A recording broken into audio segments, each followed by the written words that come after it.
अस्सलाम वालेकुम। आज हम जिस मेडिसिन को रिव्यू करेंगे उसका नाम है एंड्राल। एंड्राल जो है ये इसका एक ब्रांड नेम है और इसका जो जेनेरिक नेम है उसको हम कहते हैं प्रोप्रानोलोल। अच्छा जी, ये मुख्तलिफ डोजेजेस में आती है, जैसे हमारे साथ 10 मिलीग्राम हो गया, 20 मिलीग्राम हो गया, इसके अलावा 40 मिलीग्राम, 80 मिलीग्राम और 120 मिलीग्राम। अब ये डिपेंड करता है आपकी बीमारी पे और आपके वजन पे और आपकी उम्र पे कि आपको कितना मिलीग्राम ये लेना चाहिए। यूजुअली हमारे पास जो ये एंड्राल या प्रोप्रानोलोल है ये एक बीटा ब्लॉकर है। अब बीटा ब्लॉकर का मतलब ये है कि हमारे वजूद में मुख्तलिफ जगहों पर बीटा रिसेप्टर्स होते हैं जिनके अमल को ये रोकती है। जो बीटा रिसेप्टर्स होते हैं ये वहां पर अटैच्ड हो जाते हैं और उनके अमल को ये रोक लेती हैं।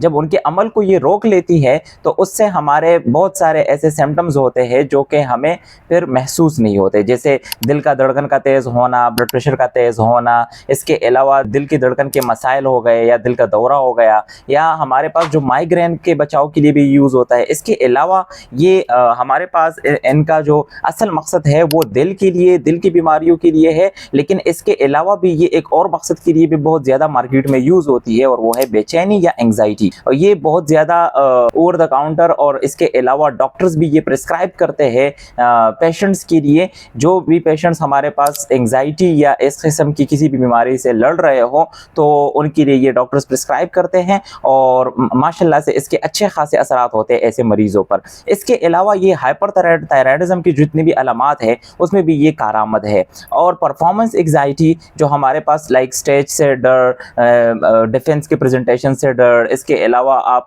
कहीं पर भी क्लास लेने जाते हो वहां से डर, तो ये वहां पर भी बहुत ज्यादा करामत साबित होती है और लोग उसके लिए ये एक दफा इसकी इस्तेमाल करते हैं। जब कभी भी कोई परफॉर्मेंस हो तो उससे पहले ये ले लेते हैं तो उनको परफॉर्मेंस एंग्जाइटी नहीं होती। जैसे कि मैंने पहले बताया आपको कि हमारे जिस्म के दूसरे हिस्सों में हमारे बीटा एड्रेनर्जिक रिसेप्टर्स होते हैं और ये क्या करते हैं, ये उनको ब्लॉक करते हैं और उनकी ब्लॉकेज से हमारी जो दिल की धड़कन होती है उसकी रफ्तार में कमी आ जाती है। इसके अलावा जो हमारा दिल का हरकत होता है वो कम हो जाता है, ब्लड प्रेशर कम हो जाता है और दिल को ऑक्सीजन की तलब कम हो जाती है। तो उस वजह से हमारे जितनी भी सिम्टम्स होते हैं वो कंट्रोल में आ जाते हैं। कभी कभार इसके मौजर असरात भी होते हैं यानी साइड इफेक्ट्स, और वो ये होते हैं कि अगर लेट्स सपोज आप बहुत ज्यादा ले लेते हो तो आपको थकावट या चक्कर आना महसूस हो सकते हैं। इसके अलावा आपको लाइट हेडेडनेस जिसको हम हल्कापन कहते हैं वो भी हो सकता है।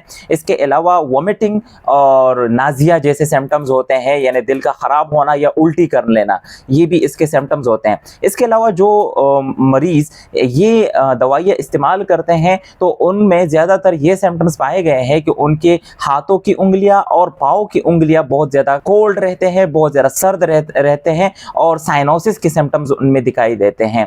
तो इस तरह के कुछ मौजर असरात या साइड इफेक्ट्स इस दवाई के हो सकते हैं। इसके अलावा हमारे साथ इसके एडवर्स इफेक्ट्स भी हो सकते हैं। अगर लेट्स सपोज आप रिकमेंडेड डोज से ज़्यादा इस्तेमाल कर लेते हैं इसको, या आपको जितने अरसे के लिए कहा गया है उससे बहुत ज़्यादा इस्तेमाल कर लें तो कुछ बहुत ज़्यादा आपको संगीन मौजर असरात हो सकते हैं। और उसमें है ब्रेडिकार्डिया यानी दिल का धड़कन का इंतहाई स्लो होना जो कि आपकी सेहत के लिए खतरनाक हो सकता है। इसके अलावा हाइपोटेंशन, इतना ब्लड प्रेशर का गिरना कि आप बेहोश हो जाएं। इसके अलावा ब्रोंकोस्पाज्म, ये चूंकि हमारे पास ब्रॉड स्पेक्ट्रम है, इट मींस कि ये बीटा 1 और बीटा 2 दोनों रिसेप्टर्स को ब्लॉक करती हैं, तो उसकी वजह से आपके जो बीटा 2 रिसेप्टर्स है वो आपके चेस्ट में या आपके लंग्स में पाए जाते हैं, तो ये ब्रोंकोस्पाज्म काज कर सकती है जिसकी वजह से आपको जो आपको एस्थमा के अटैक्स आ सकते हैं। और जब कभी भी आप ऐसे मेडिसिन लेते हैं तो आपको लाजिमी डॉक्टर से रुजू करना चाहिए और डॉक्टर्स के प्रिस्क्रिप्शन के मुताबिक आपने इसको इस्तेमाल करना है।